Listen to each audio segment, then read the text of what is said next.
Bueno, hola, buenas tardes, Arratsaldeon. Mi nombre es Nayara Uría Blanco y soy, como ya sabéis, vuestra profesora de sociales, en este caso, grado 3, módulo 2, equivalente a segundo de la ESO. Vamos a realizar este vídeo para ayudaros a estudiar la primera unidad. En este caso es la ilustración. Os recomiendo que mientras veis o veáis el vídeo, tengáis los apuntes que se pueden imprimir delante. Eso os va a ayudar a llevar un orden y poder ir subrayando también lo más importante. Entonces, lo que tenéis en la primera diapositiva es en qué orden vamos a dar un poco este tema, esta primera unidad. Tenemos la introducción en el número 1, el número 2 es el antiguo régimen, daremos su aspecto social, político y económico. La ilustración, que es quiénes fueron los ilustrados destacados, cómo se aplicó la ilustración a la economía y qué es el despotismo ilustrado. Y por último, daremos un poco por encima la ilustración en España y la ilustración en el País Vasco. Por tanto, la ilustración se da durante el siglo XVIII, también se le llama el siglo de las luces. El siglo de las luces porque después de una oscuridad sin sentido con la Inquisición, etcétera, de repente en un proceso muy largo se valorará a la persona y el uso de la razón. En el mismo siglo, a mediados del siglo XVIII, se iniciará también la Revolución Industrial. Y este siglo se terminará con la Revolución Francesa, que terminará con el antiguo régimen. Ya veremos qué tienen que ver. Hay que subrayar que se valora a las personas, pero de raza blanca y europeas, ya que veremos que muchos dicen de la ilustración económica, pero esa ilustración económica se hace a través de esclavos en un comercio triangular de África, del continente africano. ¿Vale? Entonces, luego veremos que esto evidentemente dará cambios en la mentalidad del ser humano y más adelante traerá cambios, pero de momento estamos hablando de personas europeas. ¿Vale? El antiguo régimen es una estructura social que se mantiene desde los siglos anteriores. Podemos decir que el antiguo régimen es algo de origen medieval que se ha ido desarrollando el poder absoluto del monarca, del rey, etcétera, la sociedad estamental durante la Edad Media, la Edad Moderna también y sigue todavía en el siglo XVIII. ¿Vale? El siglo XVIII estamos casi en el final de esta Edad Moderna. ¿Vale? Edad moderna nos referimos finales del siglo XV, siglo XVI, XVII y XVIII. Entonces, como veis, el antiguo régimen se basa en una sociedad estamental, es decir, hay diferentes grupos y esos grupos tienen diferentes derechos. Tenemos el grupo de los privilegiados, que son una minoría, un 1%, donde se encuentran en la nobleza y el clero. El clero son los curas, los religiosos, ¿vale? En este caso, como estamos hablando de Europa, nos referimos a la Iglesia católica o, la cristiana, ya que, durante la Edad Moderna también ha habido diferentes disputas entre los católicos y los protestantes. Entre los no privilegiados o el tercer estado, ¿vale? El pueblo llano, digamos los que están debajo de la pirámide de la sociedad, se encuentran los burgueses, que son los ricos, y ellos harán el cambio gracias a enriquecerse a ese comercio triangular. Ya veremos, luego lo explicaremos cómo se hacía, los artesanos, los campesinos y otros grupos marginales. Aquí lo veis con más detenimiento cómo funcionaba la sociedad de estamentos. Vemos arriba del todo el rey que era el monarca, era el más importante, luego está la alta nobleza, el alto clero, la media nobleza, el medio clero, la baja nobleza, el bajo clero. Separación entre los privilegiados y el pueblo llano. Y tenemos el estamento de los no privilegiados, los ricos, comerciantes, banqueros, bueno, pues los nobles, luego niveles modestos, artesanos, profesores y los pobres, campesinos, jornaleros. Ya vamos a ver, aun y todo, que la gran mayoría viven en la absoluta pobreza y la minoría es la privilegiada. Y además la mayoría son jornaleros, son agricultores. Pero, ¿qué significa realmente eso de ser privilegiado o no privilegiado? Bueno, pues realmente los privilegiados no pagan impuestos y además desde su nacimiento tienen derecho a tener tierras, cosa que les da prestigio. Y encima cobran los impuestos. Entre los privilegiados se encuentran la nobleza y el clero. Como ya hemos dicho, normalmente es por nacimiento, a veces puede ser que el rey te conceda el ser noble, pero suele ser en muy pocos casos. En los no privilegiados ya hemos dicho cuáles son los componentes del grupo, pero estos lo importante es que tienen que trabajar para mantener al grupo privilegiado y encima a cada uno de ellos les pagan impuestos. En el antiguo régimen, en la política, había una monarquía absoluta y centralizada. Entonces, en este caso, aquí vemos al rey Sol, a Luis XIV, en la fotografía, que es como digamos el ejemplo más importante de esa monarquía absoluta. El rey es rey por la gracia de Dios, porque Dios se lo otorga y no hay ninguna discusión. Tiene derecho divino. El Estado es él y además tiene todos los poderes. Él tiene todo el poder. Controla la nobleza, controla la iglesia, tiene el ejército a su mano, la administración también y además su hijo o sus hijos heredarán la corona. La excepción en este caso es Gran Bretaña, que ya desde finales del siglo XVII pone una monarquía parlamentaria, es decir, limitan el poder del rey y mediante los burgueses y los nobles, ¿vale? Y pues digamos que ya se unen en un parlamento y tienen que acordar, hacer acuerdos con el rey. En la economía, en el antiguo régimen, bueno, pues mala situación, había una subida de precios constante, la industria era artesana, la mayor parte de la gente trabajaba en la agricultura y el comercio pues era cada vez más importante, sobre todo el comercio internacional. Como ya hemos dicho, la agricultura es la base de la economía. Los nobles y el clero, la iglesia, son los que tienen las posesiones de la tierra, eso les da prestigio social y, bueno, además, pues hacen que no inviertan demasiado en adelantos. La agricultura es autárquica y tradicional. Eso significa que al final es un tipo de agricultura para la autosuficiencia. Simplemente lo hacen para ellos y para poder pagarle los impuestos al noble o al clero.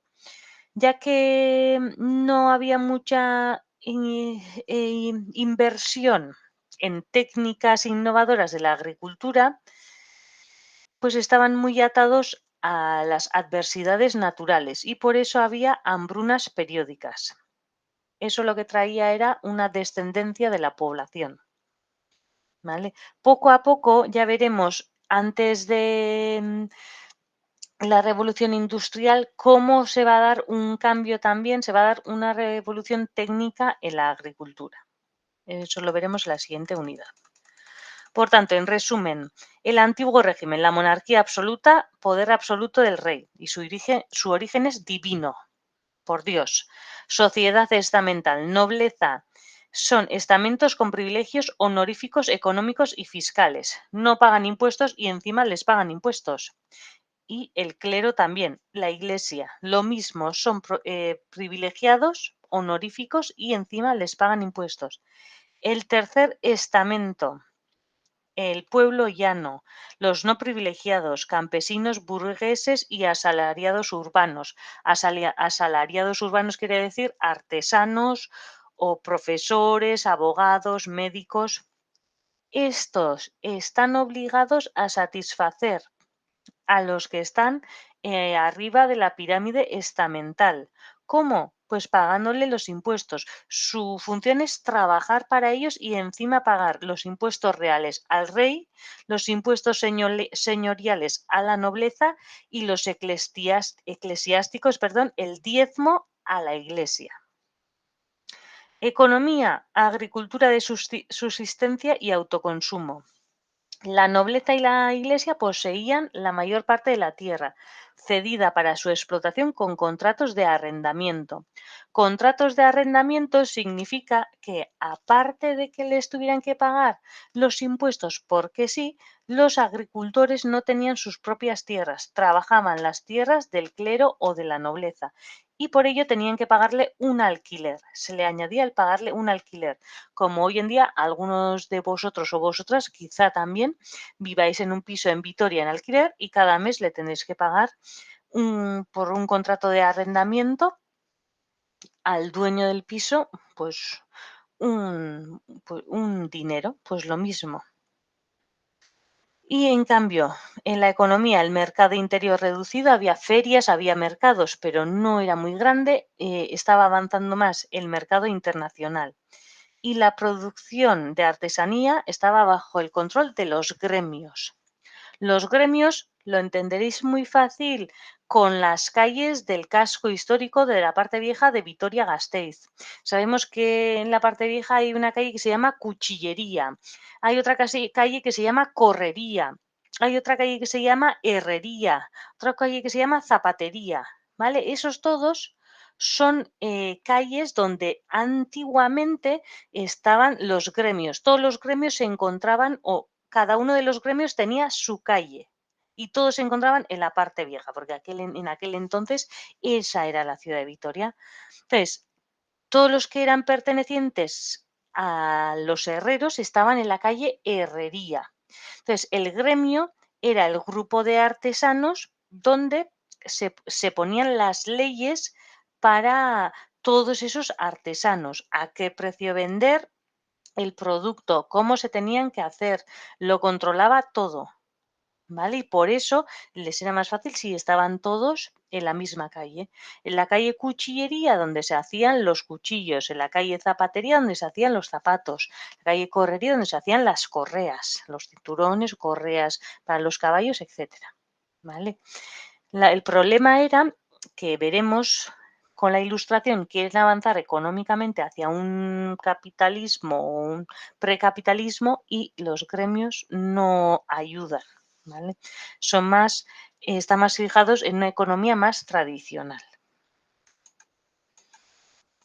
Por tanto, el antiguo régimen, en resumen, es un sistema social, político y económico y jurídico desaparecido, que fue característico de Europa y lo llevó a sus colonias. Rasgos sociales, la mayoría pobres sin derechos y fueran explotados por los privilegiados. Rasgos políticos, bueno, en general la monarquía absoluta es el modelo a seguir de los reinos de Europa, excepto Gran Bretaña, que hay una monarquía parlamentaria. Rasgos económicos, la agricultura es la base de la economía y poco a poco irá aumentando el comercio. Rasgos jurídicos, la sociedad está diferenciada en estamentos: grupo privilegiado, nobleza y clero, y no privilegiado, tercer estado o el pueblo llano. Eso irá cambiando poco a poco con la Ilustración. La Ilustración es un movimiento cultural e intelectual que se va a desarrollar en Europa y se llevará a cabo también, nos llevarán a sus colonias durante el siglo XVIII.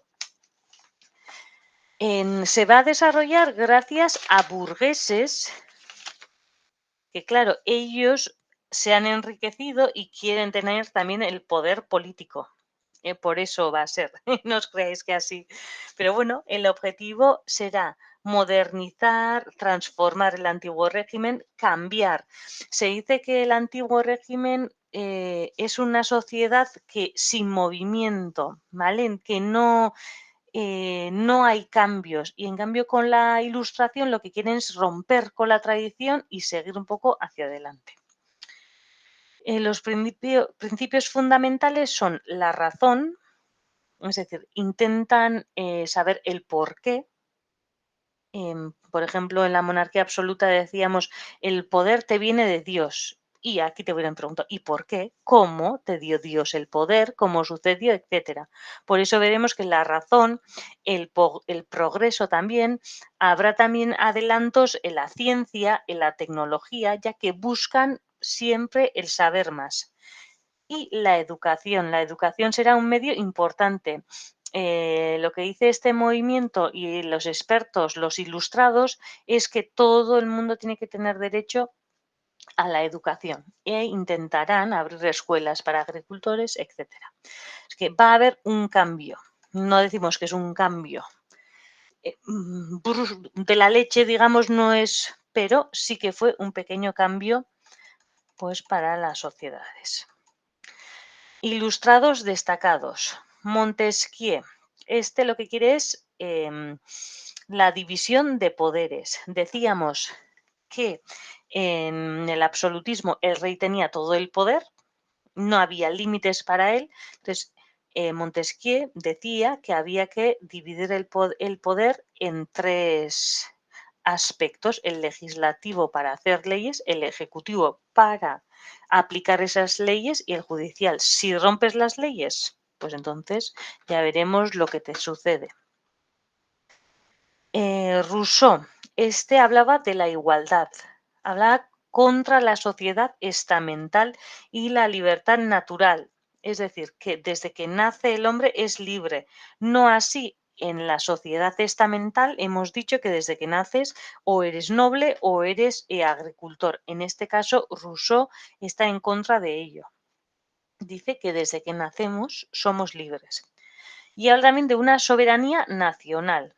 Esto significa, hasta ahora, y sobre todo en la monarquía absoluta, se decía que el reinado o el país era del rey y el rey era el símbolo de ese país. En este caso ya lo que quieren cambiar es que un país es de los habitantes, no del que los preside. Entonces, eso es la soberanía nacional. Diderot y Delambrent son los fundadores de la enciclopedia. Digamos que en la enciclopedia, aunque hoy en día quizá nos parezca un poco desfasado, fue la primera vez que se publicó muchísimas ideas diferentes sobre ciencia, sobre tecnología, sobre religión, en un solo libro. Entonces, en un primer momento, el papado, por ejemplo, estuvo en contra, la Inquisición también, sufrió bastante censura, pero fue importante ya que en un solo libro, en varios tomos, había toda la sabiduría que existía en ese momento. Voltaire habló contra la intolerancia y la superstición, ¿vale? Está hablando un poco sobre la Inquisición y sobre todo remarca la convivencia pacífica entre religiones, que es muy importante. Hemos dicho que durante el siglo XVI, XVII también va a haber en Europa muchísimas guerras de poder un poco disfrazadas en guerras de religiones, pues católicos, protestantes, etcétera. Aquí tenéis alguna imagen de estos pensadores. La ilustración en la economía, el precursor fue Adam Smith, y bueno, va a ser, digamos, un inicio a la liberalismo, liberalizar la economía, ¿vale? Entonces, él lo que quiere es libertad de comercio entre diferentes países e industria, el poder ir a diferentes zonas y poder poner una industria. Y lo que piden es el pago de impuestos de todos los ciudadanos. El comercio internacional, y eso es lo que os comentaba, se basaba en un comercio triangular, ya veis, desde el siglo XV y siglo XVI, Portugal, Francia, Inglaterra y Países Bajos o Holanda ya lo hacían, España se suma en el siglo XVIII. Cuando muchos de estos burgueses que hablan de la Ilustración se han enriquecido gracias al comercio triangular. No se ve muy bien el mapa, pero se basa es que los europeos cargaban manufacturas en Europa, cosas realizadas en el continente europeo y se vendían en la costa atlántica africana a cambio de esclavos. Desde África se llevan esclavos a América, donde, bueno, pues allí iban a trabajar pues, en esos extensos campos agrícolas, em, pues haciendo, bueno, recogiendo cacao, café, algodón, tabaco, etcétera, muchísimos productos que luego estos productos coloniales se venderían otra vez en Europa. Bueno, como veis, es un tema un poco peliagudo dar en el mismo tema, ya que he puesto en el foro un poco una cuestión, si realmente creéis que hubo un cambio, muchos de estos ilustrados hablan de derechos personales, civiles, derechos para todos iguales en la sociedad, que en toda la sociedad paguen todos los impuestos por igual, pero después tenemos por otro lado esta realización del comercio triangular utilizando esclavos humanos. Bueno, ya escribiréis en el foro. De momento este vídeo lo terminamos aquí y los puntos que quedan, que son el despotismo ilustrado, la ilustración en España y la ilustración en el País Vasco, en el siguiente vídeo. Eskerrik asko eta orain arte.